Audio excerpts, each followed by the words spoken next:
Now tell us, like, how do you think we can bring the arts back? Because I really do believe it's important. So one of the things that because when I was growing up, they just rolled out STEM. Okay. So that just to kind of share my age again. So when STEM was coming out, a lot of it, like you're saying, I got all the new stuff, all the new toys, and I want you to know my education experience at that moment in time was, I was actually enjoyed it, and that's hard to say for a kid. But when I actually got into high school, and again, like how you were saying, you start to kind of see it erode. And I went to Blanche Ely High School, so we're historically Black high school here in Broward County, and we have, one of the best bands. We're very bold, and Yes. to kind of see all of that falter. And when I speak to the staff, and they say it's because it's not just the generation, it's because there's no funding.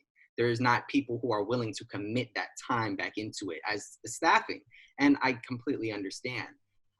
So for me, I think the best way for us to bring back the music and the arts and stuff, we have to re-incentivize the public education system. It's not about just STEM, because when you look at schools in our county, such for example, like William Dandy, they have a pre-med, and I believe they also have like a pre-law program, if I'm correct.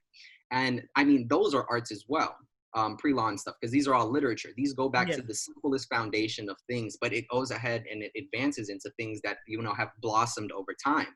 And to just basically ask the state to say, hey, we want to go ahead and continue to push these initiatives, but what can we do? Obviously, if I know that we have to balance a budget. But that's where the grants come in, where we can say, okay, you're doing this particular thing, and that's not something wide variety within the county. Let's give you the money so you can stay competitive and have the resources needed to continue what you're doing.